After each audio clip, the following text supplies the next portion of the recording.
Hey everybody. Thanks for coming out to Flyleaf today and supporting your local independent bookstore, as well as these wonderful authors. Your attendance and book purchases let us have these events, and we really love them, so thank you. Also, thank you for bringing your pop. This evening, we have the pleasure of hearing from Brian Hare and Vanessa Woods presenting Puppy Kindergarten, the new science of raising a great dog. Brian is a professor at the Department of Evolutionary Anthropology and the Center for Cognitive Neuroscience at Duke University, where he founded the Duke Canine Cognition Center. Vanessa Woods is a research scientist at the center, as well as an award-winning journalist and the author of Bonobo Handshake. Thank you for coming again. I hope you enjoy the event. And if you haven't gotten a copy of Puppy Kindergarten, we still have several, as well as some of the pair's previous books. So, all right. Yeah. Thank you Flyleaf for having us. Thank you everybody for coming. We do encourage everyone to support their local bookstore, so if you don't buy our book, just buy a book. It's great that they can have these events, and it's really one of the only times that we get to interact with authors and readers. So yes. Well, welcome. It's fun to be here with you, and it's very nerve-wracking to have a book about how to raise a great dog and be with Neutron on the stage. I gave a talk like a couple of days ago, and he fell off the stage. So we've got our fingers crossed that today goes better. And we have Neutron's vet here with us, who can attest that he's special. He's very special. He's very special. Anyway. So it's very, very wonderful to have you here too. And we want to talk to you about the Puppy Kindergarten and why we wrote a book about puppies and how to raise a great dog. So we opened a Puppy Kindergarten about 6 years ago at Duke. It was kind of a bit of a lark in the beginning, and it sounded like it'd be really fun. Like, what could be more fun than raising a bunch of puppies with college students? Like, come on, this would be awesome. And it was an exhausting process, but the good news is we learned a lot and we've shared it in the book. So and we can obviously talk about it tonight. This will be really fun, and excited for your questions. But what I wanted to do is just sort of outline what we want to do, which is we have a few questions we're going to ask each other, pre-prepared, and then we'll try to answer them as best we can without making fun of each other too much. And then we'll turn it over to you guys and answer any questions y'all have too. And it'll be fun. And hopefully Neutron will be there still at the end, behaving. It doesn't have to sit in the car or whatever. Yeah, we have got an escape plan, children or that's right. orders. So that's why we brought them, so they could rescue us if Neutron was become very naughty. Does anybody here have a dog, by the way, anybody here like dogs? Okay, that's good. And what is our audience member here? What's this one's name? This is Mia. Hello, Mia. Mia, hi. Thanks for coming. I'm going to post you on social tomorrow. All right, Neutron's fan. So let me start with these very deep and hard-hitting questions. It'll be like another event later tonight. Are you ready? I'm so ready. Okay. What made you want to write this book, Vanessa Woods? Whatever it is, I would read it now.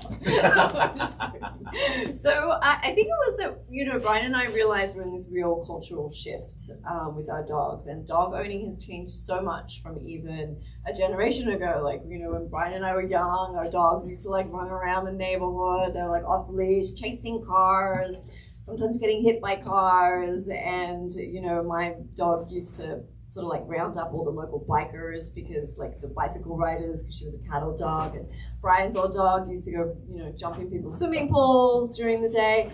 But now it's really different. It's kind of really followed the shift I think that we see with our kids. So my childhood was much more free range than my kids are right now, and so do you have your phones with you?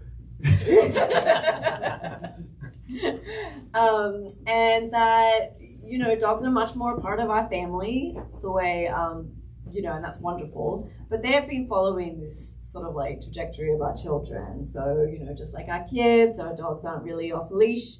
They have very structured schedules. So, it's up to their a lot more parental involvement. Like, it's up to the pet parents to take them to puppy class and make sure they get enough exercise and make sure they get properly socialized. And Neutron's schedule looks like the kids' schedule. We have to go here, and then we need to go there, and we need to see this friend, and then come home. So we wanted to write a book that kind of like addressed this cultural shift, because it does in some ways sort of like managing expectations of what you want your dog to be, and then who your dog is, and then what could you really do to help your dog sort of grow up to fit this cultural moment, which is actually like a lot like service dogs. Service dogs, Neutron has to be able to go anywhere. He has to be able to sit nicely in a cafe. He has to be calm when he was greeting people. We realized we just have a lot to learn from service dogs, that they can tell us a lot about what it means to be a great dog, and that was the longest answer ever. Brian is looking at me because usually I'm the one who's like, you can stop talking. That's why she gets to go first. Yeah. All right. Well, that was fascinating. Thank you. Did I turn this thing off? No, it's on. It's on. Just put my face closer to it. There we go. All right, Vanessa Woods. Yes. How is this book different from other books about puppies? There are a few out there. Yes. Why buy this one? Why? I'm not sure anybody else is being crazy enough to raise 50 puppies. We had 101 puppies in total through the puppy kindergarten, and half of them we were raising in this like super socialization condition where they got to meet lots of people and have 100 undergraduates taking care of them, and we wanted to see if this super socialization would make a difference. But it also means we had to raise like the 50 puppies. So this book I think is different from other books because it's about the lessons that we've learned having seen all these puppies go through the kindergarten, and then specifically a group of puppies in training to become service dogs, because that also brings all the assistance to this kind of like cultural shift and where we kind of want our dogs to be versus where a lot of them are. Except for this one. Look at that one. So well behaved. So now it's my turn to ask you a question. Yes, I'm nervously awaiting. Dr. Hare. So what did we find out about the puppy mind? Oh, I don't know. No. So just to back up a little bit, so we work with Canine Companions. It's the largest service dog provider in the country.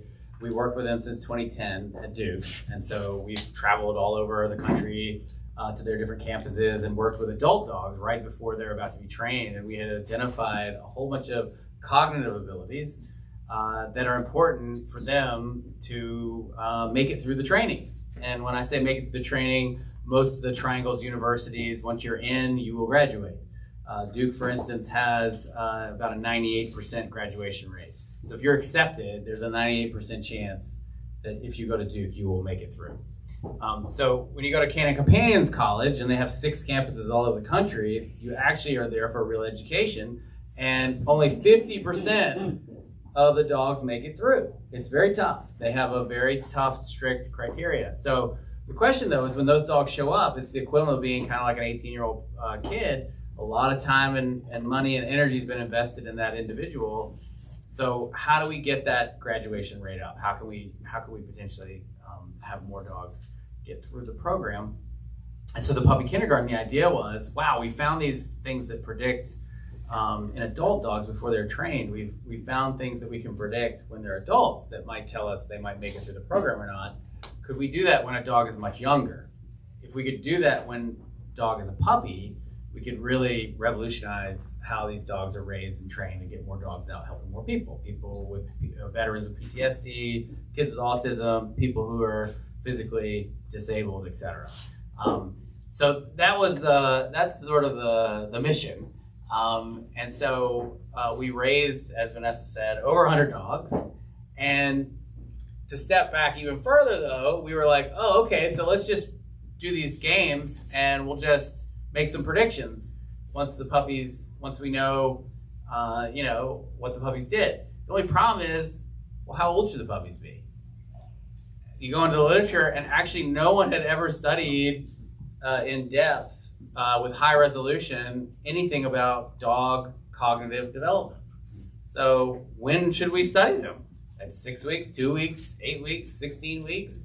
So based on the best read of the literature we can find, it seems like there's post-weaning, as dogs wean about 8 weeks, it seems there's a final period of rapid brain growth from 8 to 16 weeks, and we decided to target that time. And the prediction was, as the dog's brain is rapidly reaching sort of an almost adult-like state, you know, they're basically, they'll have like a preteen brain by the time they're 16 weeks of age. The prediction was that most of the abilities they're going to need to be trained and be successful service dog, they'll emerge in that period. That was one of the big predictions. And that was one of the things we find and we talk about in the book, is that we found out that all the things that are important for successful training actually emerge during that sort of 2-month window. So that was fun, because now we know when the things that matter, when they first show up. So the second thing is we learned the order that they emerge. And it ends up they don't all emerge at the same time. It seems like they kind of flicker on. So the other thing that a lot of people will argue is that there's sort of like one kind of intelligence, or there's learning ability, something that's sort of general that kind of does everything. But what we found is something very different, which is there's different kinds of cognitive abilities and that they emerge at different times. So an 8-week-old dog, fantastic reading human gestures, fantastic at remembering where they've seen things hidden, but not so much self-control, not very good at understanding anything about the causal world, and not actually making very much eye contact with humans yet. And eye contact being critical for social bonding. So we found out it seems like there's sort of 4 steps of development of these different abilities, and effectively by the time a puppy is like 13 to 16 weeks, they're starting to have all the things that they're going to need to be able to be trained and be successful. And so now that we know when things emerge, we think we can make better predictions, because we're going to take the data from our group of 100 dogs as it's just emerged and make the predictions. Because if we'd made predictions before it emerged, well, they'd probably be pretty lame predictions because they weren't even doing it yet. But we didn't know which data to use to make the predictions. So now we know which data to use. So now we just have to wait till they all grow up, and they haven't yet. So we're still waiting on that part of the project. See if Neutron makes it.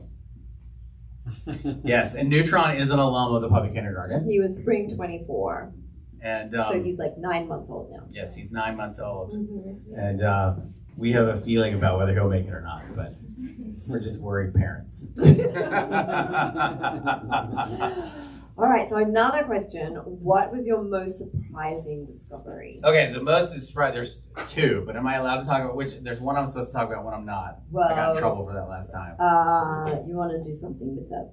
Oh, okay, that's the one, okay. Okay, so the most surprising discovery is we have a game that's very simple to play, and what we did is we tried to create kind of like the James Webb of puppy development, which is we wanted to have high resolution on this period between 8 and 16 weeks. So we measured multiple times, longitudinally as it's called, how these abilities develop. So every 2 weeks we played a whole set of 10 games with every puppy, and we did that between 8 and 16 weeks. So we did it about 5 or 6 times each puppy. And what we found was, and this was kind of a fun surprise, is there's one game where you basically just put food in a box and lock the box. The puppy knows they can get food out of that box they have before, but now it's locked. And then the question is, you let them loose on this box, what do they do? And there's a few things they can do, but most dogs, what they do is they either just keep trying to open it on their own independently, and they're really focused on getting the food, no surprise. But then other dogs, they'll try and then they realize they can't do it, and they just look up and say, "Oh, you have a thumb and I'm really cute and I know you know what I know, which is that you can get this for me." And so one of the things we found, and so that eye contact and sort of communicative, subtle communication, maybe not explicit communication, it's actually critical later in life for social bonding and making eye contact so that you know what I'm asking you to do when I need help, as you know, in your role as a service dog. So it ends up playing this little game 5 minutes every other week, it doubled the amount of eye contact the dogs made by the time they left us. And they make about 40-45% more eye contact with a human than an adult service dog does. So it really ramped up the amount of eye contact they make. And it's not even, it's not because they got the food reward, because they got the food reward whether they looked up or not. So it's crazy. Just playing this little game had dogs making way more eye contact and something that's so important. So I was just surprised that something so little could have a big impact on something pretty important. So that was a fun one.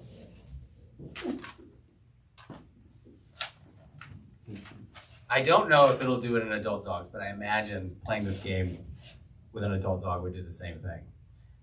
All right, so my turn. What would you say to people who are nervous about puppy parenting for the first time? So much to say, but I would say that just one of the surprises that we had is because we had this, like, as I was explaining before, this like super socialization sort of condition with the puppies, because we know that in children, the more people they see and the more diverse people they see young, the better they are at problem solving, the more cooperative they are, the more tolerant. So we wanted to see if the same was true in puppies, and we also wanted to raise them together. Because we didn't understand that it was for very good reason that people tend not to have more than one puppy at the same time. So we're like, well, we'll have 7, maybe ramp up till 10 next time. We went straight down to 3 after those 7 puppies. And so, yeah, it was, the puppies went out to see, like, they saw thousands of people in a semester. All the experiences were positive, all the socialization experiences. They went to the hospital, they went to the dining hall, they slept with, like, in a different dorm room, like, every 2 nights. So they were socialized a lot. And when we compared the cognition of these puppies to just puppies raised in a normal family home, there was no difference, right? No difference. We were surprised. We were like, all this time, effort, and money, aren't you going to be a little bit better because of your Duke education? And they weren't. Yes, the Duke education did not do anything. No. It's funny, the deans and the admin haven't been picking that up. They haven't been talking to me about how to tuition is high. Transmit that louder. They weren't any better. Anyway, they weren't any better than just puppies at people's houses. So I would just say to the nervous puppy parents that you are enough. You could not do better than, 100 Duke undergraduates, a hair professor, bunch of graduate students. You guys be fine. Doesn't matter. All right. And it should be known that all those puppies, like when there were 7 of them, they went to which veterinary clinic? The most amazing veterinary Colony clinic Park in Animal Durham. Hospital. And Colony we Park Animal Hospital. Work around Dr. Tom's schedule. We simply must get all 7 of them to see her. So we can tell you that if you're looking for somebody who knows a lot about how to take care of little puppies, it's not us, it's Aaron. Dr. Tom. Okay. All right. Last one. What have you, a topic near and dear to your heart, and your friends know. What have you discovered about puppy sleep? Oh, yes. What are some common misconceptions? Well, number one, that they're just going to sleep through the night, because they don't, some of them for a really long time. But one thing we did learn about puppy sleep is no matter how many panicked phone calls I made to Dr. Tom about, oh my gosh, when are they going to sleep? I'll drop another poop bag on your car in the morning, double check if there's like giardia. Anyway, so the number one thing we learned about puppy sleep is that sometimes it doesn't happen straight away. They're just like kids. You have those moms with babies, they're like, yeah, they slept 13 hours last night. I'm like, yeah, great. And then there are ones who wake up every 2 hours or every hour on the hour, and you feel just completely wrecked for the whole time they're doing that. But every single puppy, by the time they were 18 weeks old, was sleeping through the night. So I would say, just hang in there. Hang in there. What about toileting at night? 15 minutes. It's longer than you think. Your puppy's going to go. You're going to go to the bathroom. You're going to be like, okay, we're done. They're not done. They're going to want to walk around as if like you set a timer, 15 minutes, walk them around. If they fall asleep or like just lay down in process, just pick them up and then carry them away so they have to walk back. And then while they walk back, they'll potty 15 minutes every night. And then also until they're about 13 weeks old, just take them to the bathroom. We've heard funny things like, oh no, they're just trying to manipulate you into doing what they want. You're talking about if they're barking in the middle of the night. They're barking. They wake up barking or whining, just take them to the bathroom. They probably need to go. Yeah, there's, some people don't know what to do. Should I wake up and like, and am I training my dog to bark in the middle of the night? Them? Because I'm giving them what they want and they're manipulating me, blah, blah, blah, which is a fair question. And what I'm trying to say is after having raised all these dogs, we can tell you, go get the dog. It's okay. You're not training them to bark all night for the rest of their lives. They need to go to the bathroom. And if you don't, you will find something you regret. Yeah. So until 13, 14 weeks, yeah, definitely just go get them and let them out. Okay, so now it's... Oh, now it's my turn. It's you. So, what is your top recommendation for people who want to raise a great dog? Okay. Well, what is the first question you always ask when you see an interesting looking dog? You want to know what breed is it? And people always want to talk about dog breed. Right? Am I wrong? Yeah. We're fascinated. Oh, really? Dog breed. Oh, okay. All right. So, yeah, people always want to know about dog breed. Oh, I need to raise a great dog. So tell me which dog breed to get. And the short version is that dog breeds have been bred to look a certain way, and that yes, there are definitely differences between breeds in terms of maybe their emotions and things like that. But at least as we've measured their cognition, breed is not a good predictor of anything except for what your dog looks like. It ends up that there's so much individual variability within a breed that it washes out any signal for what the breed might predict. So people put so much weight on breed being meaningful, and it's going to predict something about a dog being X or Y way. And I do really think it's it's not that it doesn't communicate something, it's just that it's not the thing you want to put your bet on. So if you want to have a great dog and raise a great dog, I think fostering is a fantastic way to go, because you get to give a dog in a shelter a break. You get to know them a little bit, and you get to find out maybe they're perfect for your family, or maybe there's something a little not perfect in the chemistry, and that's okay. And so you give the dog a break, you can take them back, you can try out another dog. And we've had several friends, and actually Erin is the queen of helping people do this, who have tried multiple dogs, and it was actually really good, because if you like, day 1, 2, it's like, this is fantastic. This is such a great match. And then after like a week, it was like, oh, no, there's something that's really not working with our lives. And so then they eventually found the perfect dog. And so I think it's the best way you can imagine finding a great dog. Yep, and then actually we talked so many people out of getting a puppy during the pandemic just by like switching on my camera to see, because we had the puppy kindergarten at our house. And yeah, it was seriously crazy. But anyway, okay, so another question for you is what you've discovered about the smartest breed. Oh, okay. So I kind of gave that answer away on the smartest breed. There are dogs, individual dogs who can do amazing things. Breed is not a very good predictor of that. There are a couple of exceptions. But the main difference we found, that is a fun one, between cognitive abilities across breed is just the size of the dog. So large dogs tend to have more self-control. Small dogs tend to have less self-control. It's sort of that pause. Except for that one. It's very, very well behaved. But it's the pause before the jump. But what's funny about the small dog thing is people always say, oh, okay, so big dogs have more self-control. It's true, but what we also found is that smaller dogs are better with strategic disobedience. And there are games to look at this. Basically, small dogs are much better at knowing when to disobey, when you're not watching or you're not paying attention. Larger dogs are not very good at that relative to small dogs.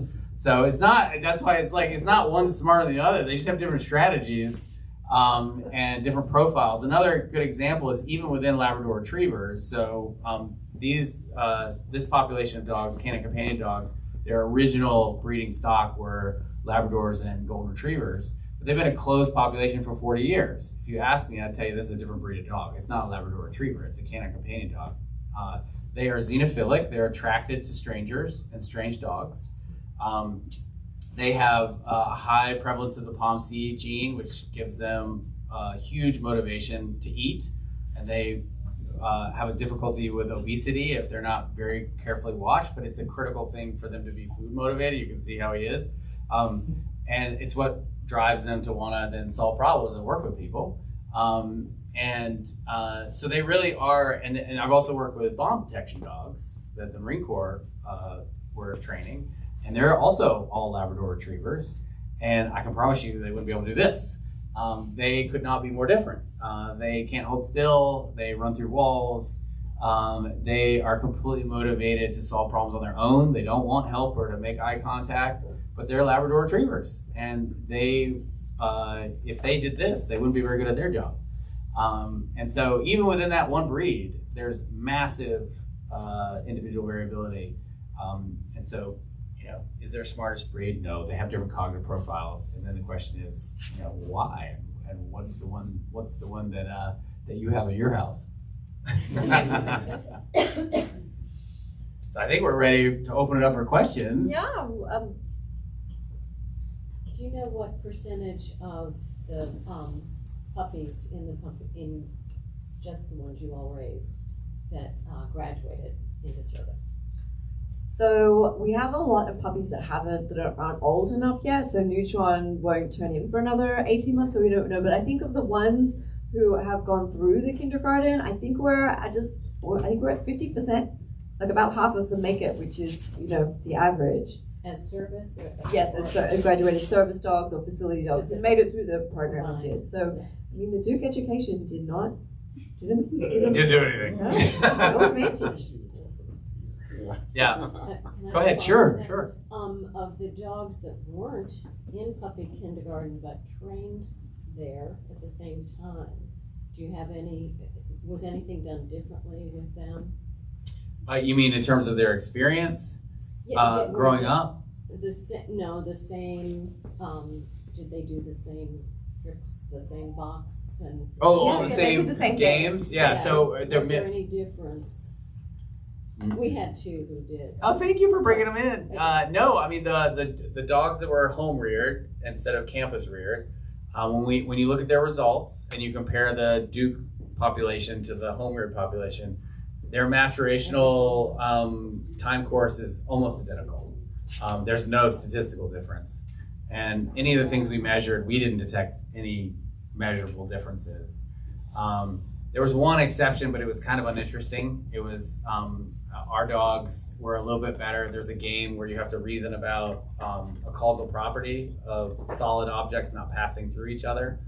And so solid objects can't pass through each other. I think we agree. And that's actually a difficult problem for a puppy. And so there's a question of when they start to understand that. And it ends up the dogs at Duke, I don't know why, they start to understand it a little bit earlier, like, you know, a few days earlier. But it's nothing to write home about. I mean, it's statistically significant, but like, what am I supposed to do with that? Yeah, so effectively they're not different. Afterwards. Oh, okay, well now you got a whole book to read.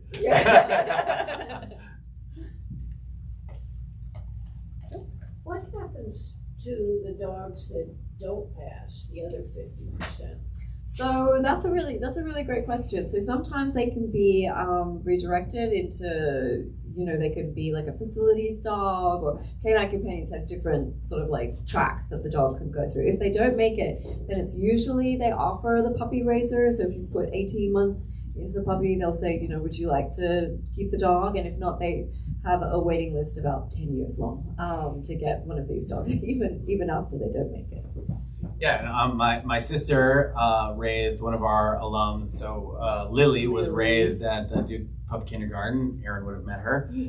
And she then went to live with my sister. My sister worked tirelessly to try to train her to be ready for service, and got she turned in, went to college, and then got the crushing call, I think like 2 weeks later.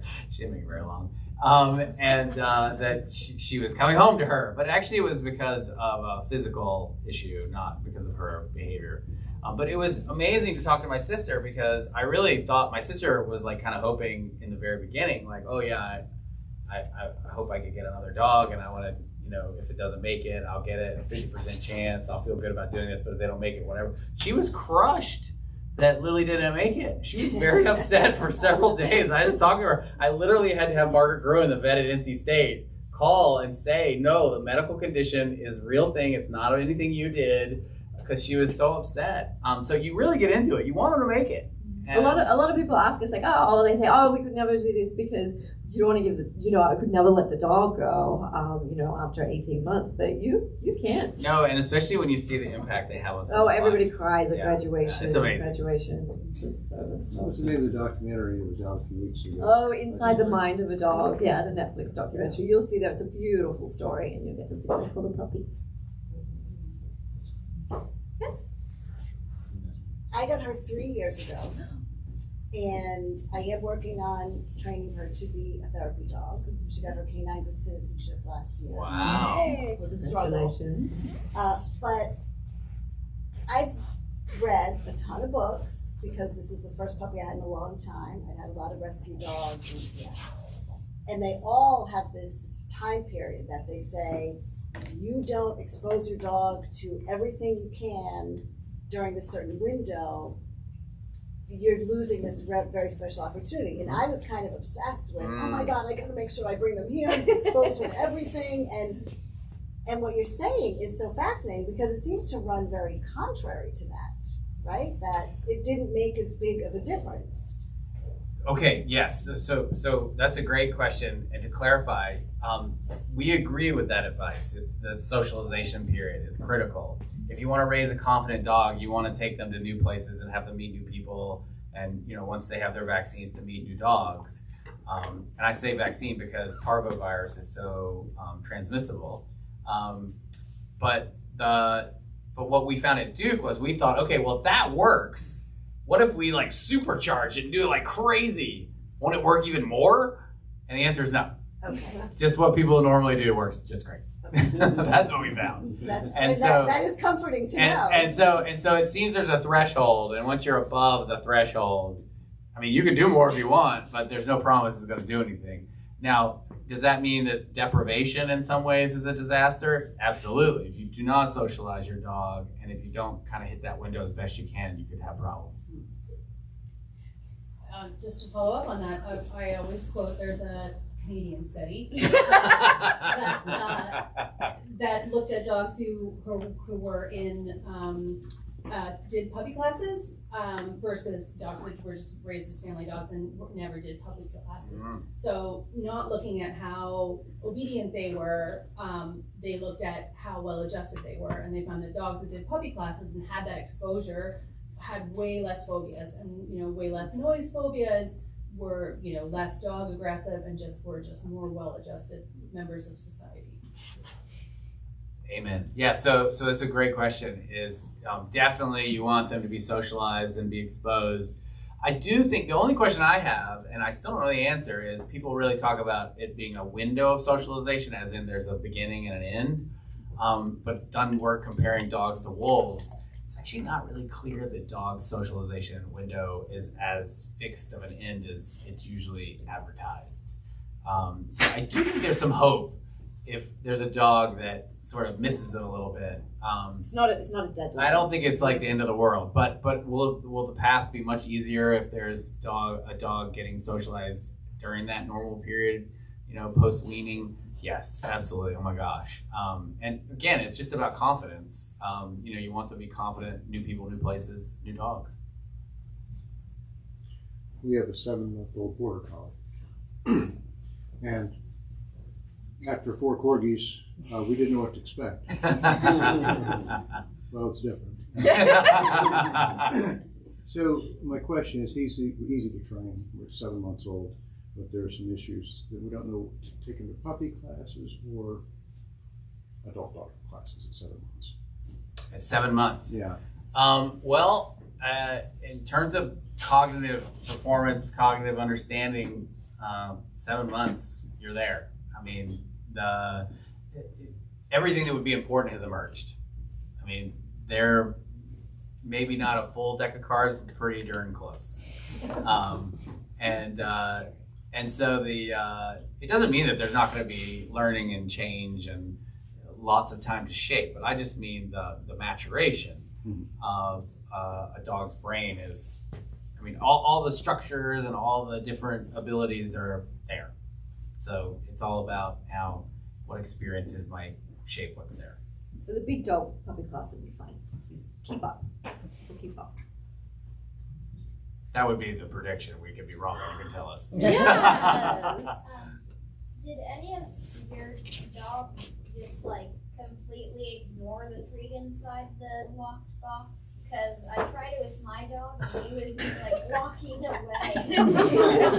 We get all kinds. We have puppies doing all kinds of things. We have puppies falling asleep before they get to the box. We have puppies who like just were really like, whoa, what's that? We have puppies who run across the testing room. We have puppies who we have 4 puppies out of 101. Maury did it yesterday, like 8-week-old puppy who actually opened the box. 4 out of 101. We didn't even know how to code it because it's the impossible task. Like they weren't able to do it. So we've had puppies that just sat there and stared at you for the whole 30 seconds of the trial. So they do all sorts of things. But to help, I don't know if you let your dog get it out of the box a few times successfully before you locked it. So that might help. So if you put food in the box and let your dog, oh, this is great. I just have to knock the top off and get the food out. And once they're feeling really good about that, then that's when you lock it. Like, wait, what? Wait a second. Once they're confident, What? take them down. What's happening here? And so that's when you might see some good eye contact. Does that help you? I guess. Okay. All right. Well, report back. Yeah. Yes. I have a question about finding trainers to help me raise puppies. We don't have one now, but I've gone through different training programs, and it's just interesting. There's so many different, and I'm thinking back, maybe we shouldn't have done that with her, when she, and I just, like you said, it's changed a lot over 20 years even. But how do you know it's a trainer to watch out for, or there's so many there. Like, there's no standard here either for training. Like, is there a standard? Well, yeah, there's different qualifications they can get. ADPT, the American Association of Pet Dog Trainers, they have a website and they're big on like positive reinforcement. I think the data is in terms of like who you want to sort of like go with. The negative reinforcement is not. Yeah, we don't spank our kids, we don't spank the dogs. It's all about making good choices and being redirected and, reinforcing the positive behavior. So, yes, and also Dr. Tom could probably recommend. Yeah, no way to find them. Usually a veterinarian will have a list of trainers that they've vetted and approved in the area. But you're right, there are different religions about how to train dogs. And, I mean, you have to find a religion that works for your dog. I mean, basically. Unfortunately, that's where we are. I mean, I would say just, positive is definitely the way you want to go, especially for a companion pet dog. If you're talking about a working dog, like a police dog or something, a dog that is doing Jack Russell Terrier. Okay, all right. But I'm just saying the only exception I could ever think of where I know that like some of the things they have to do, it's very hard to train a dog to do. Oh, yeah. If you're a dog on SEAL Team 6, like I'm sorry, you're probably not going to always have food rewards for what they're training you to do. But a companion dog, probably and that actually, believe it or not, you're probably leaving behind probably a third of dog trainers right there. So, but again, the Association of Pet Dog Trainers, it's fantastic. That's a good place to go if you don't have that. Yeah, and it has changed over the years. I don't have a dog to train right now, but I'm anticipating getting one. That's what, again. It's just like kids. It's like, oh, do you crate train or not? Blah, blah, blah. So they're all, gonna be all those decisions. Yep. Did somebody else? Oh, Emma, you had a question. Oh yeah. what kind of box? Like, is it like a wooden chest box that you use? Or Oh, it's just a snap lock box. Like You know, Tupperware, like Tupperware. Tupperware, just a Tupperware Yeah. container. You've got Nothing you definitely fancy. got so, one like, of it them. can be see-through? Yes, it should be see through. They should be able to see that they can get the treat inside.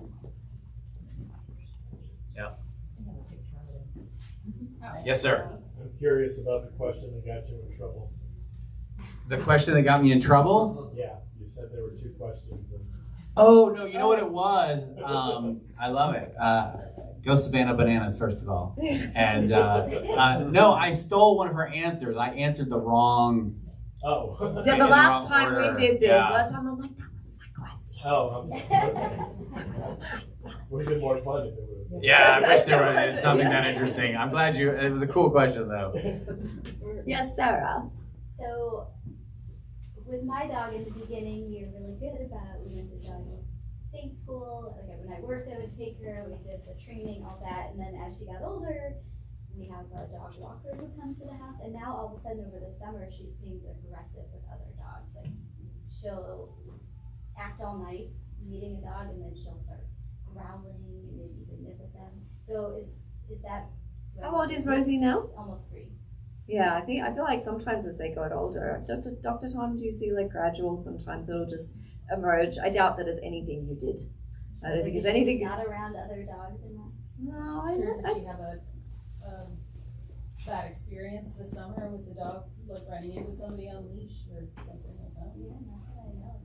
I mean, Is there so. re-socialization? It could be yes, maybe, because dog aggression is just as complicated as human aggression, and so you have a 3-year-old female dog, probably spayed, I think, maybe, yeah. I mean, it could be a whole variety of things. She's not a large dog, so she's one of those small dogs that has some self-control issues. Some ideas. By nature. And so, actually the dog, and with the exception of our current company here, the most frequent dog bites are from Chihuahuas. Because and they don't do much damage, but because the thinking is because they have relatively little self-control compared to a larger dog. You're not going to make it on this planet very long as a pet dog if you're, a Great Dane that likes to just nip people. You're probably not going to have much reproductive success. So you can get away with it as a Chihuahua. So smaller dogs also historically were bred to Terry, and so those are all possible candidates. It could be that there was an experience. It could be hormonal. It could be, there's something going on in terms of with spayed female dogs that she's got a feeling towards other dogs. And then you just, whatever the situation is, like, is it when she sees another dog and they're both on leash? Is it when they're off leash? Well, is it like... Yeah, and the final thing is that wolves, and she's just a little wolf, she's just a little domesticated wolf. I mean, wolves are highly xenophobic because they're one of a few mammalian species that have lethal aggression. So they'll hunt each other and kill each other.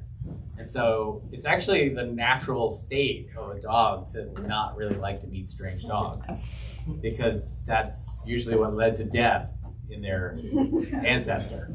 So it's a big ask, right? To have this little dog that's kind of small meet this new, bigger thing and why aren't you being happy? Those would be all I don't know, but those would be all the factors I'd be thinking about. But what do you do? That's another question. Yeah, well, it's also just such a big change. It's just a kind of sudden swing. Yeah. So I had a question. So we've the family here, have adopted a 6 to 7 month old rescue dog. And so we think of it as a puppy, but what I'm hearing is we should think of it as bigger than a puppy. Well, they definitely still have puppy behavior. Yeah. Neutron this morning chewed up my favorite pair of shoes. So yeah, it takes time, but in terms of their cognition, their cognitive skills, what they're able to do. Definitely still a puppy. So we can call it a puppy. You can still call it a puppy. I mean, puberty is what? 11 to 12 months, isn't that? Yeah. So, you know, puberty is like 11 to 12 months. So pre-pubescent is definitely juvenile, puppy, you know, be patient, get away with murder stage. And yeah, exhausting. Yes, ma'am. Were you raising all the same type of dog in the puppy kindergarten? They were all canine companion dogs like Neutron. All service dog puppies. And that gave us the benefit because if we'd raised lots of different dogs from lots of different populations, the patterns we would have seen, we wouldn't have known.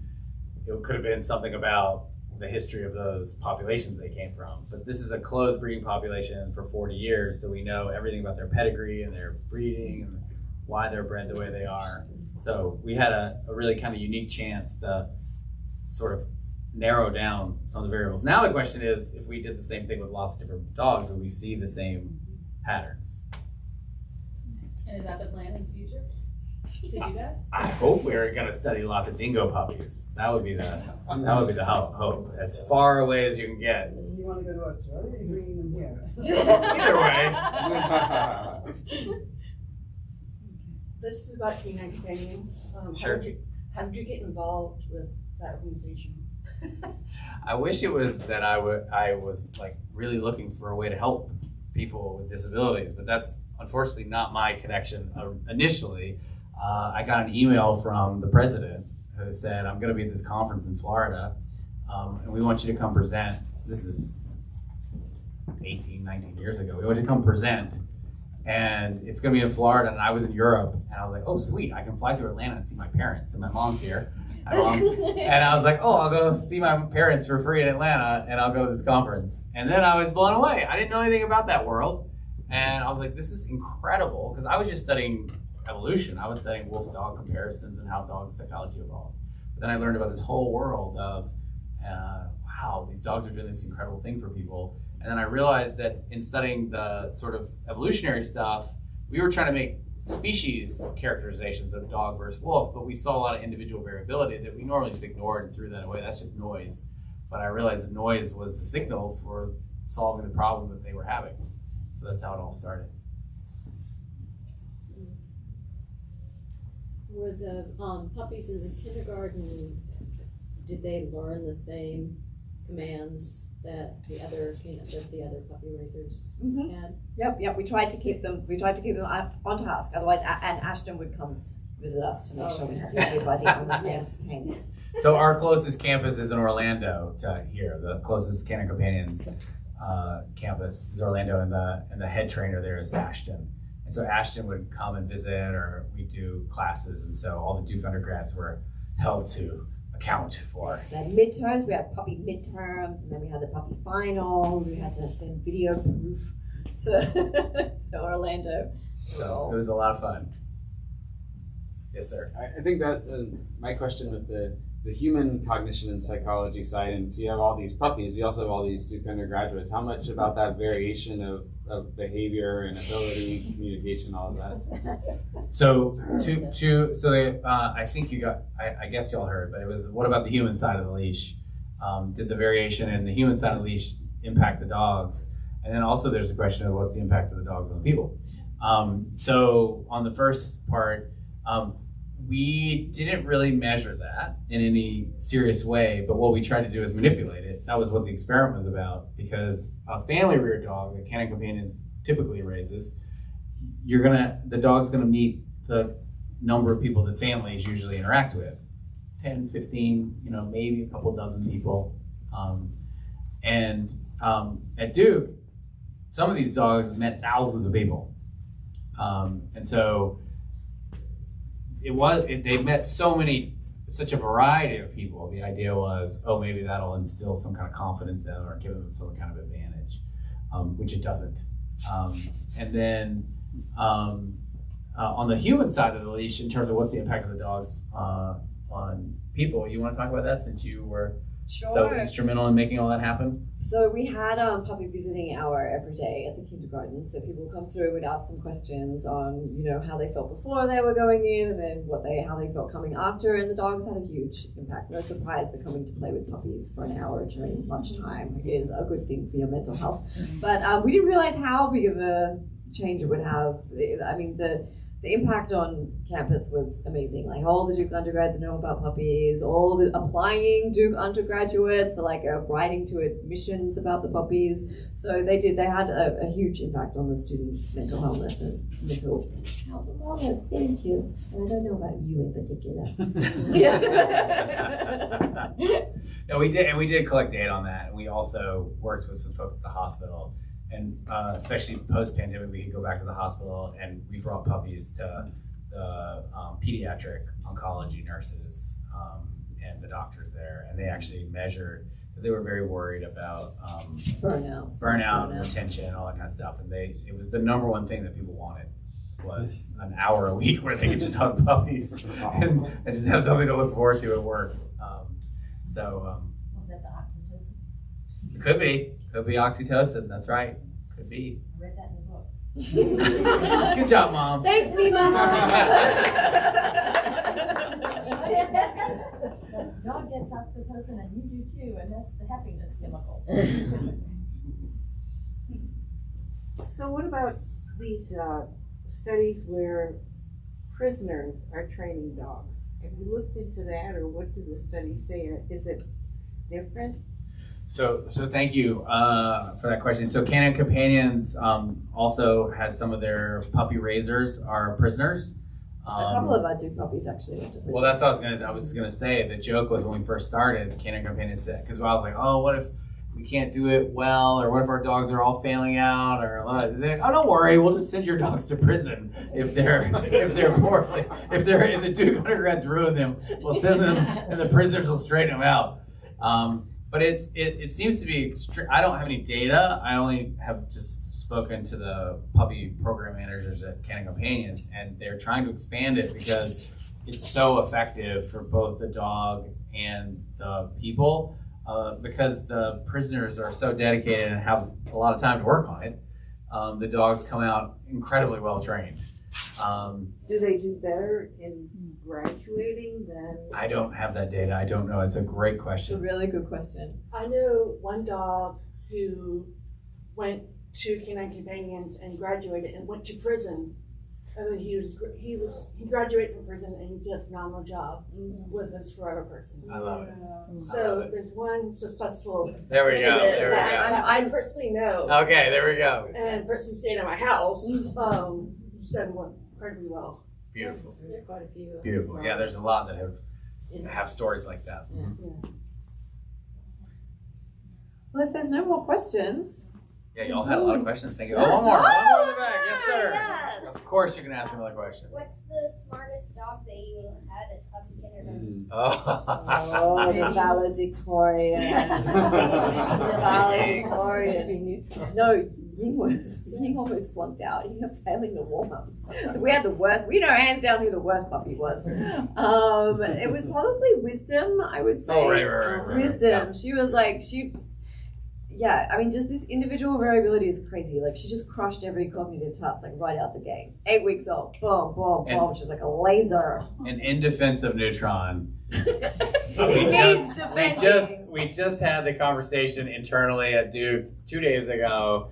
People were saying, what was Neutron good at again? And we were like, oh. Yeah, just because he's odd, he's been getting a lot of attention. And we're like, no, he was terrible. And then I remembered, I was like, no. I remember we collaborate with NC State, and we have two, Margaret Gruen, who's a vet there, and her staff member who works with us and coordinates a lot of the research we do. She said, oh, no. Neutron did really well on his olfaction test, but let me go look up his report, his score. Yeah, and he did get 100% on his olfaction test, and a lot of puppies don't. They're like a 30. No. He was the only one who got 12 for 12. See? You're special. Yes, everybody. Yeah, everybody. So it's a funny test. So if you have the lights on and you hide something and you have a fan kind of blowing so they could smell where it is, dogs really are horrible at finding what you've hidden using olfaction.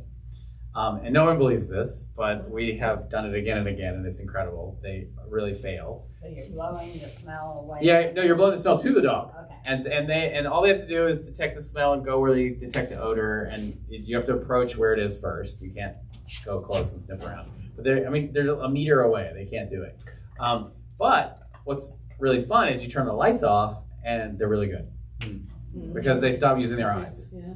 And so then now all of a sudden they can do what they couldn't do before. So it's really fun. So in the dark, he got 12 out of 12. Thank you, Neutron. That's for you. That's for you. That's right. It might be the only 12 for 12 you get. Yes. Go. Yep, thank you. Yes, no problem. Thank you so much for coming, everyone.